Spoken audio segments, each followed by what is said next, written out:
People at the back, can you hear me clearly? Okay, good. Have you ever held a question in mind for so long that it becomes part of how you think?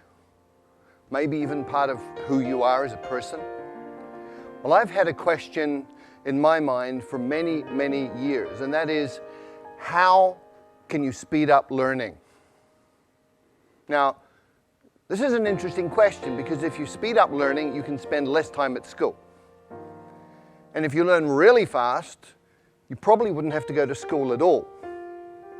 Now, when I was young, school was sort of okay, but I found quite often that school got in the way of learning.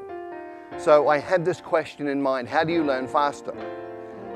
And this began when I was very, very young. When I was 11 years old, I wrote a letter to researchers in the Soviet Union asking about hypnopedia. This is sleep learning, where you get a tape recorder, you put it beside your bed, and it turns on in the middle of the night when you're sleeping, and you're supposed to be learning from this.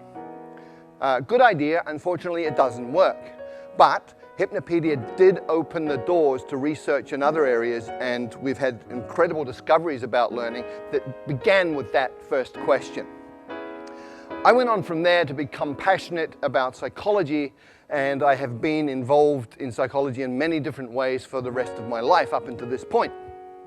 In 1981, I took myself to China, and I decided that I was going to be native level in Chinese inside 2 years. Now, you need to understand that in 1981, everybody thought Chinese was really, really difficult and that a Westerner could study for 10 years or more and never really get very good at it. And I also went in with a different idea, which was taking all of the conclusions from psychological research up to that point and applying them to the learning process. What was really cool was that in 6 months I was fluent in Mandarin Chinese, and it took a little bit longer to get up to native. But I looked around and I saw all of these people from different countries struggling terribly with Chinese. I saw Chinese people struggling terribly to learn English and other languages. And so my question got refined down to, how can you help a normal adult learn a new language quickly, easily, and effectively? Now, this is a really, really important question in today's world. We have massive challenges with environment. We have massive challenges with social dislocation, with wars, all sorts of things going on. And if we can't communicate, we're really going to have difficulty solving these problems. So we need to be able to speak each other's languages. This is really, really important. The question is, how do you do that? Well, it's actually really easy. You look around for people who can already do it. You look for situations where it's already working, and then you identify the principles and apply them. It's called modeling, and I've been looking at language learning and modeling language learning for about 15 to 20 years now. And my conclusion, my observation from this is that any adult can learn a second language to fluency inside 6 months. Now, when I say this, most people think I'm crazy. This is not possible. So let me remind everybody of the history of human progress. It's all about expanding our limits. In 1950, everybody believed that running 1 mile in 4 minutes was impossible. And then Roger Bannister did it in 1956, and from there it's got shorter and shorter. 100 years ago, everybody believed that heavy stuff doesn't fly, except it does, and we all know this. How does heavy stuff fly? We reorganize the material using principles that we have learned from observing nature, birds in this case.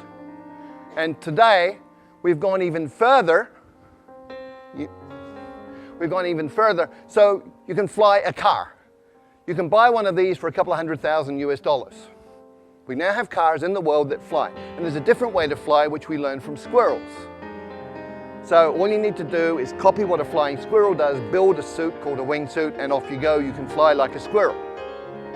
Now, most people, a lot of people, I wouldn't say everybody, but a lot of people think they can't draw. However, there are some key principles, 5 principles that you can apply to learning to draw, and you can actually learn to draw in 5 days. So if you draw like this, You learn these principles for 5 days and apply them, and after 5 days you can draw something like this.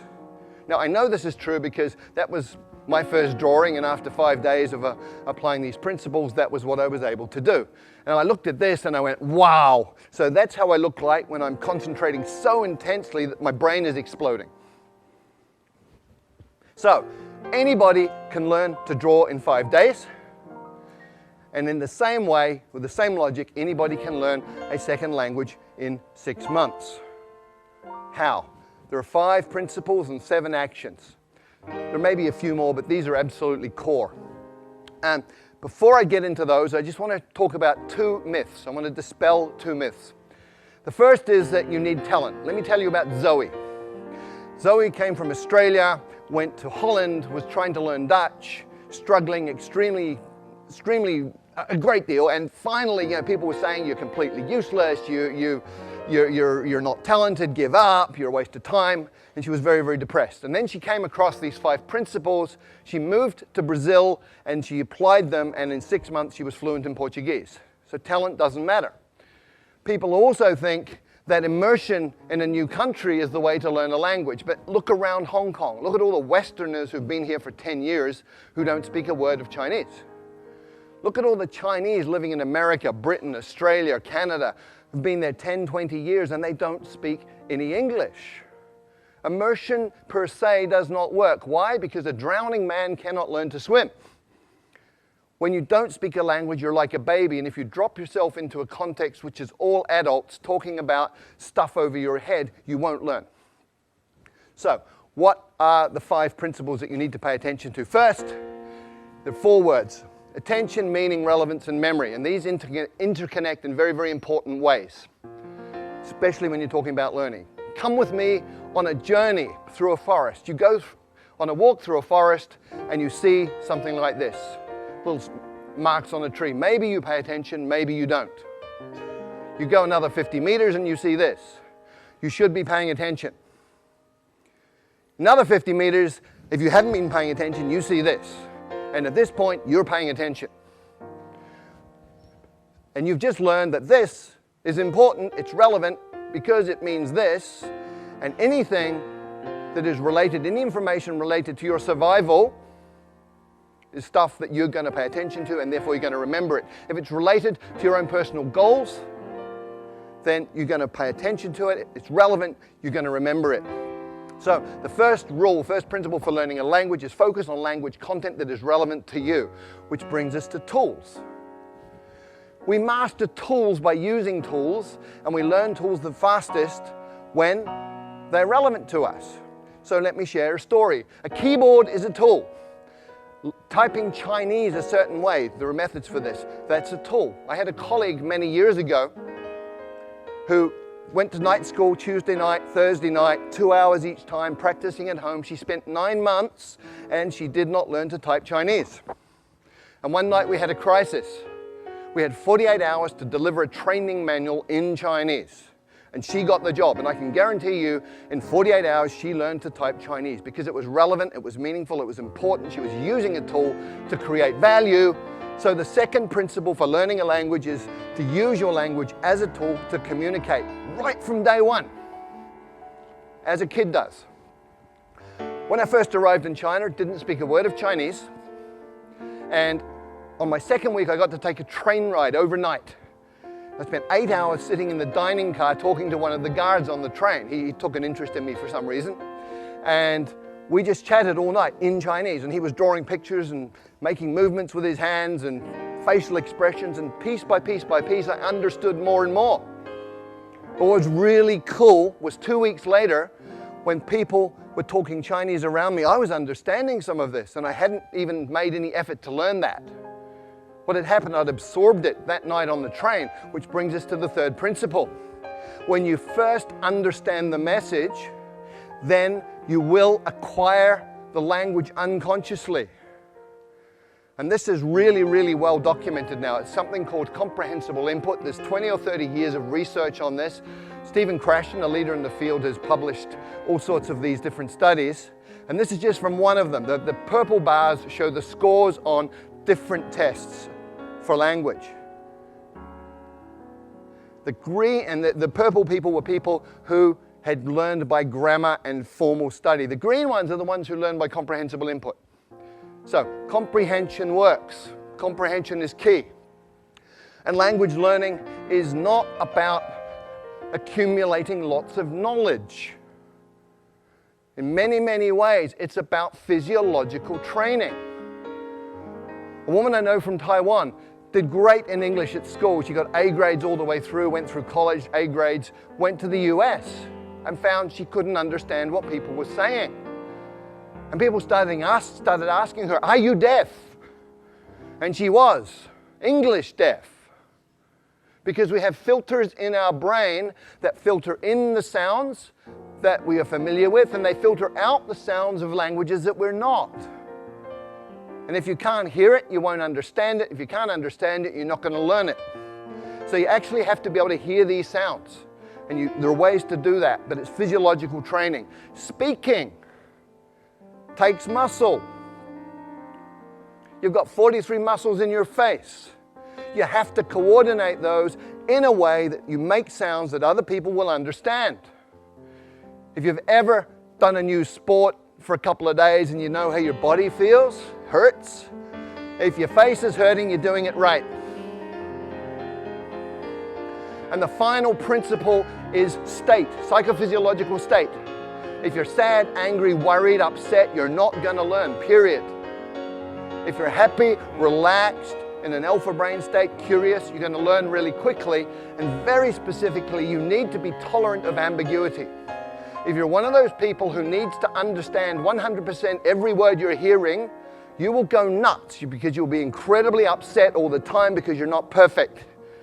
If you're comfortable with getting some, not getting some, just paying attention to what you do understand, you're going to be fine, you'll be relaxed, and you'll be learning quickly. So based on those 5 principles, what are the 7 actions that you take? Number 1, listen a lot. I call it brain soaking. You put yourself in a context where you're hearing tons and tons and tons of the language, and it doesn't matter if you understand it or not. You're listening to the rhythms, you're listening to patterns that repeat, you're listening to things that stand out. So just soak your brain in this. The second action is you get the meaning first, even before you get the words. You go, well, how do I do that? I don't know the words. Well, you understand what these different postures mean. Human communication is body language in many, many ways. So much body language. From body language, you can understand a lot of communication. Therefore, you're understanding, you're acquiring through comprehensible input. And you can also use patterns that you already know. If you're a Chinese speaker of Mandarin and Cantonese and you go to Vietnam, you will understand 60% of what they say to you in daily conversation, because Vietnamese is about 30% Mandarin, 30% Cantonese. The third action, start mixing. You probably have never thought of this, but if you've got 10 verbs, 10 nouns, and 10 adjectives, you can say 1,000 different things. Right? Language is a creative process. What do babies do? Okay, me, but, now. Okay, that's how they communicate. So start mixing, get creative, have fun with it. It doesn't have to be perfect, just has to work. And when you're doing this, you focus on the core. What does that mean? Well, with every language, there's high-frequency content. In English, 1,000 words covers 85% of anything you're ever going to say in daily communication. 3,000 words gives you 98% of anything you're going to say in daily conversation. You've got 3,000 words, you're speaking the language. The rest is icing on the cake. And when you're just beginning with a new language, start with your toolbox. Week number 1.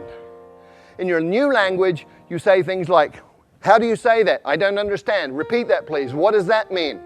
All in your target language. You're using it as a tool, making it useful to you. It's relevant to learn other things about the language. By week 2, you should be saying things like me, this, you, that, give, hot, simple pronouns, simple nouns, simple verbs, simple adjectives, communicating like a baby. And by the 3rd or 4th week, you're getting into what I call glue words.